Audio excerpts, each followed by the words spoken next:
네, 김호수 검찰총장이 검수완박 법안에 반대하며 사의를 표명하면서 여야의 정치적 공방이 점점 더 격해지고 있습니다.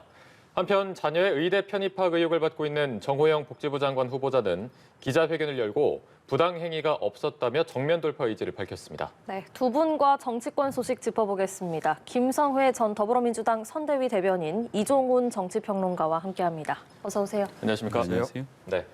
자, 저희가 먼저 검수완박과 관련해서 좀 말씀을 들어보겠습니다. 김호수 검찰총장이 전격 사직서를 제출하면서 여야의 의견도 지금 갈리고 있는 상황이고요. 앞으로 이게 철회 가능성은 없는 건지 검수완박 이 논란 전체적으로 좀 어떻게 보고 계십니까?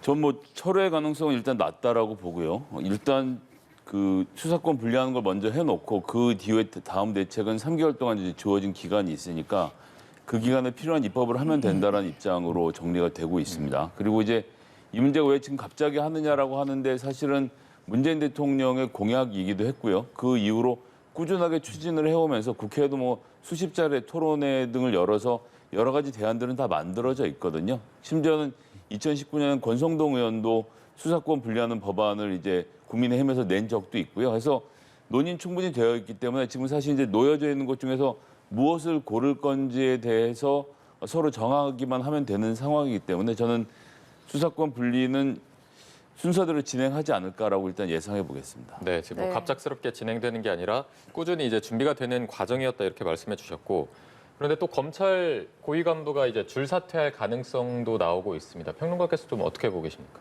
예, 저는 뭐 한마디로 무리수다 이렇게 좀 정의를 내려야 할 것 같고요. 네네.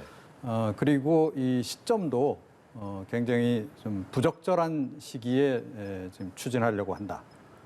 그 말씀을 좀 꼭 드리고 싶은데, 그러니까 지금 정권 교체기라고 하는 점을 빼더라도 지금 뭐 검경 수사권 조정이 이루어진 지 지금 얼마 안 됐어요.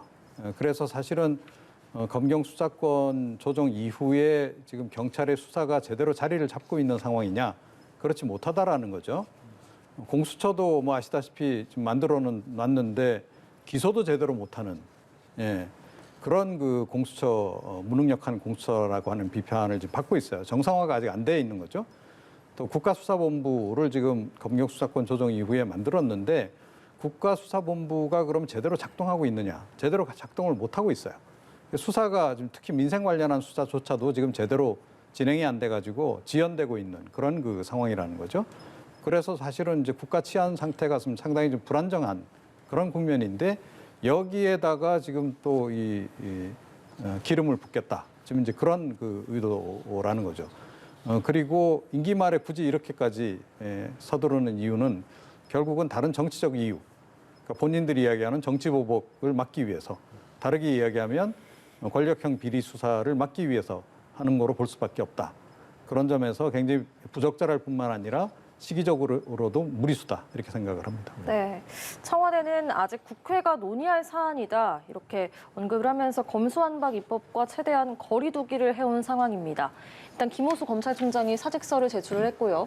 문재인 대통령의 고심이 참 깊어질 것 같은데 사표 수리 될까요? 어떻게 예상하십니까? 그러니까 지금 임기 말이니까 수리하기도 좀 애매한 시점인 거죠. 그래서 아마 고민을 좀 하지 않을까 싶은데, 뭐 본인이 사의가 그렇게 강력하다라고 전제한다면 이걸 또 수리 안 할 수도 없는 겁니다. 그러니까 일단 뭐 본인 탄핵하라 이런 얘기까지 했잖아요. 그 정도로 배수진을 지금 치고 있는 그런 그 상황이란 말이죠. 그러니까 이걸 뭐 어떻게 해석하느냐, 좀 뭐 보기에 따라서는 이거 소신일 수도 있는 거고, 또 달리 보기에 따라서는 뭐 자력갱생일 수도 있다라고 저는 생각을 해요. 그러니까 문재인 정부 사람으로 그냥 낙인 찍힌 채 임기를 끝내지 않겠다라고 하는 그런 또 의지도 좀 담겨 있는 게 아닌가. 뭐 개인적인 그런 여러 가지가 좀 이제 얽혀 있는 부분이 좀 있을 수 있는 거죠. 검찰의 선후배 눈치도 좀 보일 거고, 이런 것들이 좀 작용하고 있는 것 같은데, 문재인 대통령이 또 이거를 사의를 좀 수리를 하더라도, 사표 수리를 하더라도 곧바로 뭐 이렇게 그다음 또 총장을 임명할 수도 없는 그런 시점이란 말이죠. 그래서 일단 수리는 하지만 임명 자체는 다음 정권으로 좀 넘어갈 가능성이 좀 높아진 상황이 아닌가 이렇게 생각합니다. 네. 알겠습니다. 임명은 이제 다음 정권으로 넘어갈 것으로 보고 계신데, 아까 이제 전반적인 의견을 들어보면 정치 보복을 막기 위한 좀 무리수다 이렇게 평가를 해주셨습니다. 좀 어떻게 분석을 하시겠습니까? 일단 정치 보복을 하면 이제 윤석열 당선자 입장에서 보면요. 차기 정부가 들어서고 나서 권력형 비리를 수사하는데 검찰이 하면 저 봐라. 저 검찰이 저렇게 하고 있지 않느냐라고 오히려 비판을 들을 지점이 많고요. 상대적으로 경찰이 했을 경우에는 그렇지 않습니까? 이 경찰 출신도 아니고 경찰이 권력형 비리를 수사했을 경우에 윤석열 당선자로서는 더 짐을 덜 수 있는 일이라고 보기 때문에 이제 권력형 비리 수사를 막는 일은 아니다라는 점을 전제를 해야 되겠고요.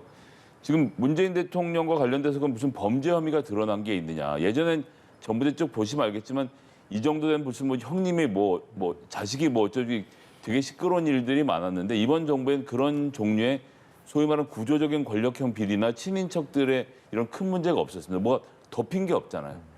그리고 청와대 비서관들과 선임 행정관 등 10명 넘게가 이미 기소가 되어서 재판도 받고 있죠. 이 말은 거꾸로 하면 검찰이 지금까지 자유롭게 하고 싶은 수사를 다 해왔다는 반증이기도 한 겁니다. 해서 새 정부가 들어섰다고 이게 딱 해서 문제가 될 것도 없고요. 다만 민주당 입장에서 하나 걸리는 건 있죠. 이번 6월이 되면 그 하반기 국회가 시작이 되고요. 법사위원장을 국민의힘으로 교체하기 때문에 법사위에서 이 법안을 통과시킬 수 없다는 현실적인 문제에 대한 고려는 있지 않았겠나 싶은데 이것이 뭐 무슨 수사에 대한 이런 걸로 연결되지 않는다고 보고요. 특히나 뭐 이재명 상임 고문 같은 경우도 대장동 관련된 이야기를 할 텐데 그 뭐 특별검사제부터 시작해서 수많은 방법이 있기 때문에 그리고 이재명 고문의 그 대장동 관련돼서는 무엇으로 해도 좀 덮고 넘어갈 수 있는 상황은 아니라고 보기 때문에 진실을 어떻게든 다 밝히게 되는 절차가 뭐 민주당도 국민의힘도 다 원하고 있는 상황 아닌가 생각합니다. 네, 알겠습니다. 네. 여야가 대립하고 있는 또 다른 사안도 하나 살펴보도록 하겠습니다. 정호영 복지부 장관 후보자 오늘 이제 해명 기자회견을 열었습니다.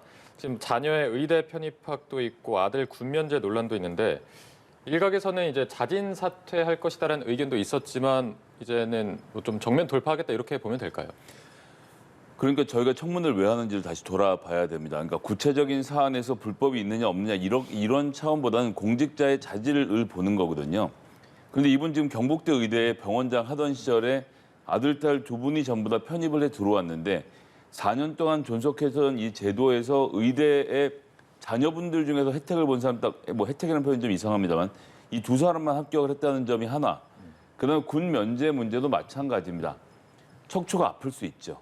그런데 병원장으로 있는 거 아닙니까? 이건 공적인 일이고 그러면 그런 정도의 공사를 구분할 수 있는 능력은 있었어야 되죠. 뭐 서울에 좋은 병원들 많이 있는데 그 병원 중에 한 군데를 가보라고 해서 그냥 진단서를 떼서 검사를 받으면 되는 거 아닙니까? 즉 지금 우리가 하고 있는 얘기는 이분이 보건복지부 장관 돼서 또 아드님이 그렇게 해서 의대를 나와서 뭔가 벤처 업체를 차렸는데 거기다 지원을 해주게 됩니다. 그러고 나서 우리는 적법한 절차대로 했다. 이렇게 말하는 정부를 기다리는 것이 아니라 이런 건 문제가 되니까 아들 내가 보건복지부 장관이 있을 때는 벤처기업을 하지 말라. 이렇게 말하는 게 정상적인 구조거든요. 그래서 불법의 여부는 물론 더 따져보고 청문회 기간을 통해서 나오겠지만 기본적인 공직자로서의 마인드에 대한 지적 그리고 다른 분들과 달리 이분은 딱히 전문성이라는 부분에서 윤석열 당선자의 40년 직이라는 거 말고는 강조되는 부분이 없었다는 점들도 생각을 하면 좀 부적절하죠. 네. 네, 이 평론가께서는 혹시 이 부분에 대해서 좀 다른 의견 가지고 계실 것 같거든요. 어떻게 말씀 주시겠습니까? 좀 문제가 좀 많다라고 봐요. 그러니까 이런 겁니다. 그러니까 대한민국 의사 선생님들이 굉장히 많으신데 대부분 자녀들이 본인 그 업을 이어서 의사가 되기를 바라는 분들이 꽤 많더라고요. 자, 그런데 대한민국 의사 중에서 자신의 두 자녀를 의대로 보낸 경우가 얼마나 있겠는가.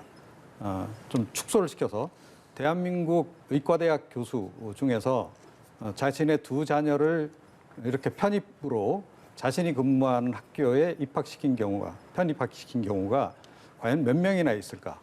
후자로 제가 딱 규정을 하게 되면 아마 없지 않을까 싶어요. 그만큼 어려워요. 어려운 일을 해내신 거죠. 뭐 자녀들이 굉장히 열심히 해서 그렇다. 이렇게 볼 수도 있는데 이번 같은 경우에는 정황상 그 대학이 자녀들이 그 편입한 대학이 아버지가 있는 대학이라는 게 첫 번째 문제인 거고 또 아버지가 상당히 고위직에 있을 때 그런 일들이 다 이루어졌다라고 하는 것 그리고 편입학 과정에서 점수를 제일 당락을 결정지은 것이 면접이었다라고 하는 것 그리고 그 면접에 들어간 그 면접위원들이 아버지의 지인이었다라고 하는 것 자, 이런 것을 보게 되면 국민들은 상식적으로 딱 판단을 내리는 겁니다. 대학 입학시키기 얼마나 어려워요. 특히 의대 가기 얼마나 어렵습니까? 전국에서 의대 가기 위해서 정말 뭐 전국적으로 그냥 거의 전국구 아닙니까? 이 의대 시험 네네. 같은 경우에는 그런 정도로 힘든 것이고 이 편입학도 사실은 굉장히 어려워요. 지금 편입하려고 사실은 지금 공과대학 다니면서도 의대에 편입하기 위해서 노력하는 사람들이 제가 알기로는 엄청나게 많은 걸 알고 있는데 그야말로 낙타가 바늘구멍 통과하기보다 더 힘든 거로 저는 알고 있어요. 자, 그런데 그런 우연적인 그 일이 두 번이나 연쇄적으로 1년 사이에 발생한 거죠. 그죠? 딸, 아들이 다 그렇게 들어갔으니까. 자, 그게 확률상 굉장히 어렵다라는 걸 알고 그게 여러 가지 그 아버지와 관련된 여러 가지 좀 도움들이 주변의 도움들이 없이는 저런 것이 불가능하다라는 거를 국민은 상식적으로 판단을 하는 거예요. 그 부분을 좀 중시해 봐야 된다. 이게 뭐 탈법이냐 아니냐의 문제 이전에 그런 부분에서 국민들이 보기에 이게 상식에서 완전히 어긋난다라고 판단하면 국민들은 그것으로 딱 재단을 내려버리는 거예요. 저는 이미 그 판단 국민들이 다 내렸다라고 생각합니다. 그 부분에서 감수성이 떨어져서는 절대 안 된다. 정권 유지하는 과정에서 저는 그렇게 생각합니다. 네, 말씀하신 것처럼 그 민주당 고민정 의원도 딸이 구술고사에서 만점을 받은 게 당락을 갈랐을 가능성이 있다 이렇게 말을 했습니다. 물론 가정입니다만 만약에 정말 구술고사에서 만점을 받은 게 뭔가 불법적인 어떤 특혜 때문이었다면 이걸 어떻게 밝힐 수가 있을까요? 사실 이 부분은 밝히기는 어렵습니다. 다 눈빛으로 찡긋찡긋 하는 거지. 이 뭐 논문 공저자들한테 친서라도 써서 제 뭐 여식이 가서 시험을 보니 만점을 주시기 바랍니다라고 해서 보냈을 리는 없지 않습니까? 그런데 신기한 건 있죠. 이게 면접을 3군데 방을 들어가서 보게 되어 있습니다. 이 경북대 면접 구조가. 첫 번째 방 들어가서 보고 두 번째 방 들어가서 보고 세 번째 방 들어가서 봤는데 세 번째 방에 그 논문의 공저자 3분이 들어 있었던 방인 겁니다. 이 방에서는 60점 만점에 60점을 받았는데 이 따님이 두 번째 방에서는 52점, 첫 번째 방에서는 51점, 두 번째 방에서 52점을 받는 등 점수가 만점이 아니었어요.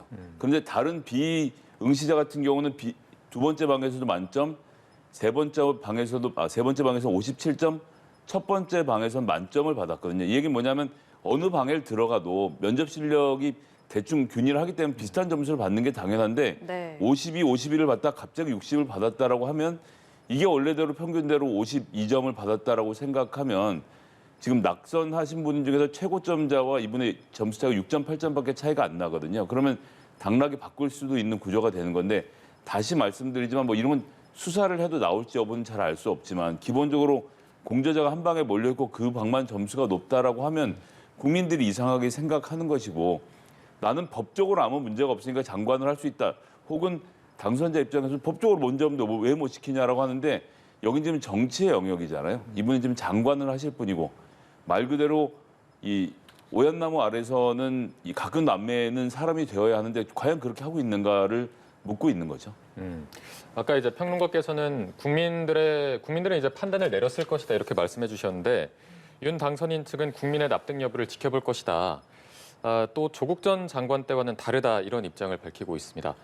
장관 임명을 조금 강행하겠다 이런 의지를 저희가 해석할 수 있는 걸까요? 예, 그래서 뭐 조국 교수 얘기는 여기서 제가 할 필요를 사실 못 느끼고요. 조국처럼 해라 뭐 이런 이야기도 사실 뭐 모르겠습니다. 그렇게 할 문제가 아니라 그냥 눈에 보기에도 너무 이상한데 이걸 왜 자꾸 조국이랑 빗대서 마치 뭐 이렇게 말씀하시는 이유를 잘 모르겠고요. 저는 글쎄요, 계속 말씀드리지만 불법이 아니면 불법인 걸 증명하지 못하면 아무 문제 없지 않느냐라고 하셨던 분이 서울지검장 할 때는 심지어 소환도 하지 않고 기소를 했던 상황까지 만들지 않았습니까? 이거 꼭 해야 된다고 생각해서 두 가지 입장이 너무 다르시다는 점은 지적하지 않을 수가 없네요. 네. 네, 알겠습니다. 저희가 주제를 좀 돌려서요. 지방선거 얘기를 해보겠습니다. 오늘 국민의힘이 정당 사상 최초로 공천 자격 시험을 시행을 했습니다. 1시간 동안 30문항을 푸는 거였는데요. 어떤 문제들이 나왔는지 또 수험생이라고 해야 될까요? 수험생이 체감하는 난이도는 어땠을지도 궁금하거든요. 예. 보니까 그 어떤 기자분께서 직접 시험을 치셨더라고요. 네네. 네. 그래갖고 그걸 딱 일지로 다 쓰셨던데 뭐 그 내용이 제가 보기 굉장히 객관적으로 잘 기술을 한 것 같아요. 그러니까 뭐 시험의 난이도 자체는 그렇게 어려운 시험은 아니었다라는 거고 가장 어려운 게 선거법 부분이었다 그 얘기를 해요.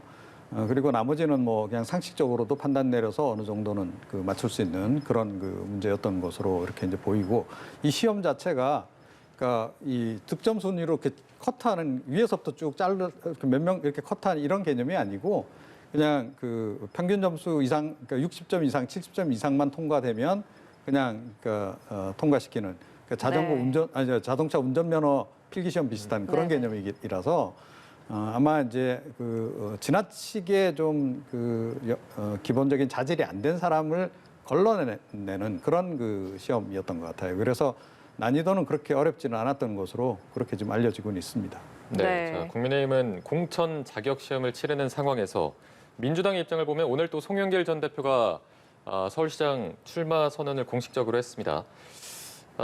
앞서 이제 민주당은 좀 전략 공천하겠다 이런 입장이었는데 당내 갈등이 계속해서 좀 심화되는 게 아니냐 이런 의견이 나오고 있어요. 어떻게 보십니까? 그러니까 정확히 전략 공천을 할 거면 전략 공천을 하면 되는데 전략 공천도 아닌 상태인 거죠. 후보군을 더 열 수 있다 정도인 것 같아요. 그래서 저는 비대위가 조금 급하게 말씀하시지 않았나. 예를 들어서 전략 공천을 할 것 같으면 섭외를 하고 이분이 정말 이길 수 있겠다는 판단도 세우고 그러고 짠하고 등장시켰어야 되는데 이제 그런 절차가 있는 것도 아니고 좀 약간 애매하게 진행이 된 것 같아서 지금으로서는 있는 후보군 혹은 뭐 더 추천할 분이 있다면 한두 분 정도를 더해서 빨리 후보군을 확정 짓고 내부의 토론 절차, 경선 절차를 밟아서 흥행에 좀 기운을 올려가야 되지 않느냐. 사실 뭐 이러니 저러니 해도 좀 출마하신 분들이 다들 이제 뭐 송영길 대표도 그렇고 다들 하실 수 있는 분들이거든요. 이제 그런 그림 만들어져야 되는데 지금 저쪽 후보가 오세훈 시장으로 정해져 있으니까 현재 지지율은 높게 나오지만 경선이 치열해지는 과정에서 민주당이 충분히 지지를 올릴 수 있다는 자신감을 가지고 네. 하여튼 룰을 빨리 정비해서 좀 시작을 했으면 좋겠습니다. 네, 알겠습니다. 또 한편 대구시장 선거에서는요, 국민의힘의 단일화가 뜨거운 이슈입니다. 현재 홍준표 의원의 지지율이 가장 높은 상태고요. 한편 유영아 후보가요, 김재원 후보의 단일화 제안에 화답을 했습니다. 단일화 어떻게 예상하십니까? 뭐 단일화 가능성이 좀 높아지지 않았나 이렇게 생각해요. 그러니까 결국 이제 친박 표심을 이제 단일화하는 과정 아니겠습니까? 그러니까 박근혜 전 대통령이 이미 유영아 변호사에 대해서는 어떻게 보면 좀 인증을 해준 그런 상황이나 이제 다름이 없고, 그 상태에서 이제 유영아 변호사가 이제 얼마나 여기서 선전을 할까, 이게 지금 어떻게 보면 최대 관전 포인트라고도 볼 수 있는데, 홍 전 대표야 뭐 워낙 이제 대선 후보이기도 했고, 또 지난번 대선 경선 과정에서도 윤석열 그 당선인과 상당히 경합을 벌인 그런 정도의 득표력이 있는 그런 인물 아니겠습니까? 그래서 두 사람으로 일단은 좀 이렇게 최종적으로 양강 구도로 짜여질 가능성이 현재로서는 좀 높아지지 않았나 이렇게 생각을 합니다. 네, 그렇다면 단일화가 된다면 홍 후보를 앞설 수도 있다 이렇게 보십니까? 그렇게 봅니다. 그러니까 뭐 꼭 그렇게 단정 지을 수 있는 상황은 아닌데, 그럼에도 불구하고 친박 표심이 다 이제 한 사람으로 직결이 된다라고 전제하면 지금 그럴 가능성이 지금 뭐 의외로 높지 않나 이렇게 생각하고요.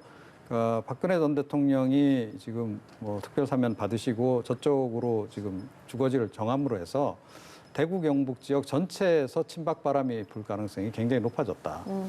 그런 그 흐름 속에 있기 때문에 여기서도 아마 그 대구시장 선거에서도 상징성이 있기 때문에 친박 바람이 의외로 좀 거셀 수 있다 이렇게 생각합니다. 네, 이렇게 네. 홍준표 의원이라는 거물급의 이름이 나오고 있어서 민주당에선 또 이낙연 전 대표가 있지 않습니까? 지금 등판론이 나오고 있는데 이낙연 전 대표의 상황은 지금 어떻게 보고 계십니까?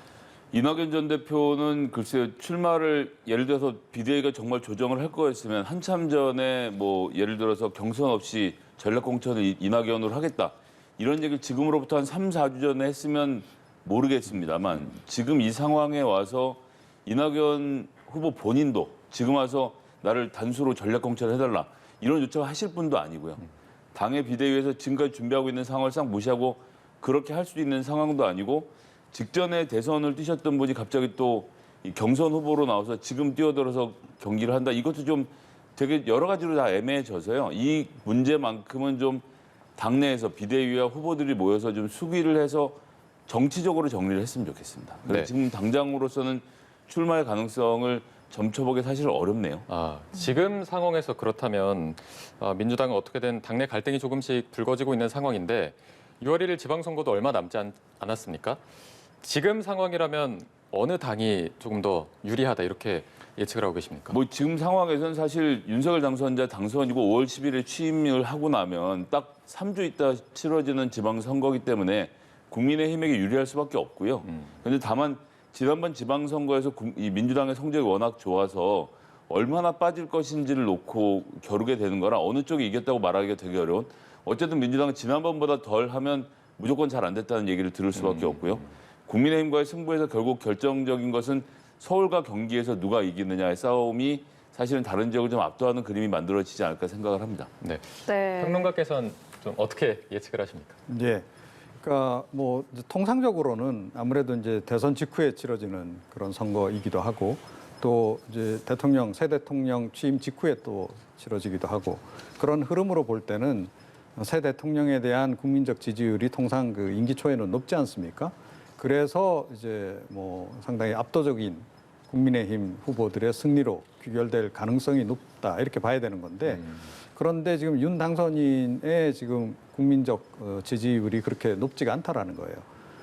그리고 또 지금 최근에 여러 가지 지금 인선 관련해서도 좀 논란이 불거지고 있는 그런 상황이기도 하고 그래서 이 지지율이 만약에 뭐 한 50%대를 넘어서지 못하는 그런 상황이 온다라고 전제한다면 의외로 굉장히 힘든 싸움이 될 가능성이 높고 수도권 같은 경우 특히 이제 경기하고 인천 같은 경우에는 지난 대선 과정에서도 뭐 이재명 후보 표가 더 많이 나왔던 지역 아니겠습니까? 이런 지역 같은 경우에는 승리를 장담하기 어렵다. 저는 그렇게 생각을 합니다. 네, 강원지사 선거 얘기도 좀 해보겠습니다. 민주당이 현재 이광재 의원의 출마를 독려하고 있는데요. 이 배경이 어떻게 된 건가 보면은 우상호 의원이 국민의힘이 김진태 전 의원을 컷오프 시키고 정치나 행정 경험이 전혀 없는 앵커 출신 황상무 후보에게 단수 공천했다면서 이를 기회로 활용하자고 한 겁니다. 이 의원이 적수가 될 수 있다고 보십니까? 그러니까 오히려 그 반대로 이야기를 해야 될 것 같아요. 그러니까 이광재 그 의원 같은 경우에는 이미 강원도에서 상당히 그 자기 조직이라든가 또 공을 좀 많이 쌓은 그런 그 인물 아니겠습니까? 그래서 사실은 또 지난 대선 과정에서 경선에 출전하기도 했었고 그리고 제가 보기엔 아이디어도 굉장히 많이 가지고 있어요. 또 그 강원 지역 중심으로 해서 바이오 산업 관련한 여러 가지 의지라든가 또 디지털 경제에 대한 이해도도 높고 이제 그런 그 상황이어서 경쟁력이 꽤 있다라고 저는 봅니다. 그래서 오히려 국민의힘이 도전을 해서 넘어서기가 좀 쉽지 않은 후보라고 저는 생각을 해요. 그래서 국민의힘 쪽에서 상당히 좀 긴장을 하지 않으면 안 될 것이다. 그러니까 물론 이제 뭐 앵커 출신들 같은 경우에는 전국적으로 많이 좀 알려져 있고 인지도가 높은 건 사실인데 그렇다고 해서 이분들이 행정 경험이 많거나 또 전문성이 뛰어나거나 이제 그런 건 아니란 말이에요. 특히 이제 지방 행정은 또 중앙 정부 행정하고 또 다른 거 아니겠습니까? 그래서 그런 부분에서 경쟁력이 있다라는 것을 충분히 보여주지 않으면 굉장히 힘든 싸움이 될 가능성이 이 지역 역시 높다 이렇게 생각합니다. 네, 그렇다면 김 전 대변인께서는 어떻게 보고 계시는지요? 이게 사실 국민의힘 경선 과정을 보면요. 김진태 전 의원 대선 때부터 저희가 비판을 많이 했었습니다. 5.18 문제에 대해서 본인과 사과하면 뭐하냐. 조직을 그렇게 만들어 놓고 이분이 또 검증 TF 팀장까지 맡아서 활동하시는 것이 부적절하다고 비판할 때 이분을 그 감쌌던 캠프에서 갑자기 강원도지사 선거 나간다 그러니까 잘났다. 그러니까 이거 자체는 잘한 행동으로 보이기도 하면서도 선대위에서 그냥 기용했다라는 걸 놓고 보면 사실상 윤심이라고 하죠. 예. 황상무 후보가 선거 기간 내내 대선 토론에서 굉장히 중요한 역할을 하지 않았습니까?